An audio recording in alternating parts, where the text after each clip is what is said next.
Assalamu alaikum students. In last lecture we discussed about the definition of set, that how to define it, and after it we discussed its terms and gained the concept about set theory, like how to define even numbers, odd, prime, and whatever the number.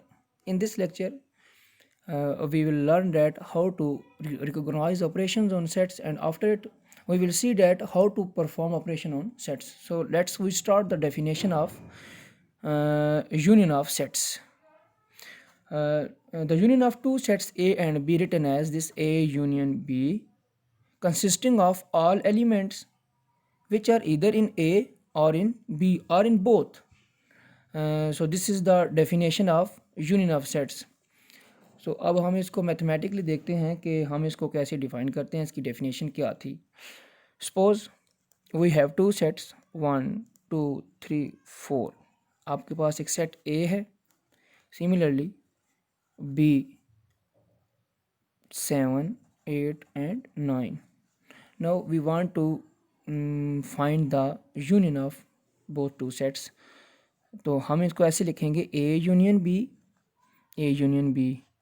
This A 1 2 3 4 union का sign यहाँ आएगा और इसके बाद B है तो B वाला set यहाँ आपने लिखना है 7 8 and 9. अब जो हमने डेफिनेशन देखी थी वो डेफिनेशन ये थी कि जो दो सेट्स A और B का जो यूनियन होता है उसमें या तो A के सारे एलिमेंट्स कंसिस्ट कर रहे होते हैं या B के कंसिस्ट कर रहे होते हैं या इन दोनों के कंसिस्ट कर रहे होते हैं.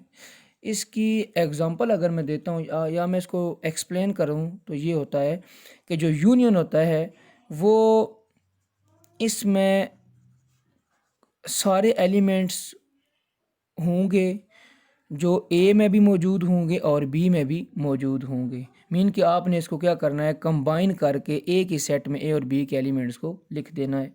तो इसमें असेंडिंग या डिसेंडिंग ऑर्डर का होना ज़रूरी नहीं है. मीन कि अगर मैं लिखता हूँ ना 1 2 या मैं लिखता हूँ 2 1, बोथ आर सेम, तो ये दोनों इक्वल होते हैं.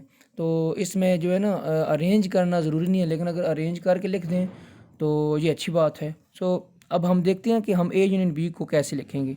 तो हम पहले ये एलिमेंट्स लिख लेते हैं 1 2 3 एंड 4. फिर साथ B के एलिमेंट्स भी आ जाएंगे 7 8 एंड 9. अब जो डेफिनेशन थी वो मैं डेफिनेशन को क्लियर कर दूं. डेफिनेशन ये थी कि या तो सिर्फ A के एलिमेंट्स कंसिस्ट करें. अब A के एलिमेंट्स के कंसिस्ट करने का मतलब ये होता है कि दो सेट्स का हमने यूनियन लेना है.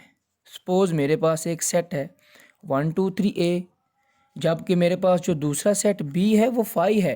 तो जब मैं A यूनियन B करूँगा तो इसमें सिर्फ किसके एलिमेंट्स कंसिस्ट करेंगे, सिर्फ A के एलिमेंट्स करेंगे. सिमिलरली अगर मेरे पास फिर उसने दूसरी जो कंडीशन लिखी है वो ये लिखी है या तो सिर्फ A के एलिमेंट्स कंसिस्ट करें या सिर्फ B के एलिमेंट्स कंसिस्ट करें. तो वहाँ क्या कंडीशन होगी, वहाँ ये कंडीशन होगी कि अब हम सपोज़ करेंगे कि हमारे पास एक एम्प्टी सेट है और जो B है उसमें कुछ एलिमेंट्स हैं, सपोज़ A एंड B. तो अब यहाँ जो A यूनियन B होगा उसमें कौन से एलिमेंट्स आएंगे, यहाँ आप सिर्फ B के एलिमेंट्स कंसिस्ट कर रहे हैं. या फिर तीसरी कंडीशन जो ये मैंने लिखी है, या जो यूनियन होगा ना वो इन दोनों के एलिमेंट्स कंसिस्ट कर जाएं. तो यहाँ इन दोनों के एलिमेंट्स कंसिस्ट कर रहे हैं. तो यहाँ कंडीशंस यही होगी कि या तो एक एम्प्टी जो तीन जो उसने डेफिनेशन में जो उसने बात डिफ़ाइन की है वो यही थी कि या तो A के एलिमेंट्स कंसिस्ट करें. A के एलिमेंट्स तब भी कंसिस्ट करेंगे जब दूसरा सेट क्या होगा, वो एम्प्टी होगा. फिर दूसरी कंडीशन ये सिर्फ B के एलिमेंट्स कंसिस्ट करें, और B के एलिमेंट्स कब कंसिस्ट करेंगे, उसके यूनियन में जब दूसरा एलिमेंट 5 हो. या इन दोनों के एलिमेंट्स कंसिस्ट करें. तो दोनों के एलिमेंट्स कंसिस्ट करने का मतलब होता है कि both sets are non empty नहीं है. तो एम्प्टी नहीं है तो इसका मतलब है कि उन दोनों के एलिमेंट्स आपने कंबाइन करके एक सेट में लिख देना है. यूनियन के लिए माइंड में रखना है. एक एग्जांपल दूं कि सपोज़ मेरे पास मैं एक सेट लिखता हूं 1 2 3 एंड B इज़ 1 2 3 एंड 4. अब जब मैं इनका यूनियन लूँगा तो आपने एक बात माइंड में रखनी है कि एलिमेंट्स 1 2 3, अब ये नहीं करना कि 1 2 3 दोबारा लिख दो. ये नंबर जो रिपीट हो रहे हैं ये आपने एक दफ़ा ही लिखना है. तो ये एक 4 एक्स्ट्रा है. अब देखो ये एलिमेंट्स चारों के चारों, एक यहाँ कंसिस्ट कर रहा है, 2 भी यहाँ कंसिस्ट कर रहा है, सिमिलरली ये ओके.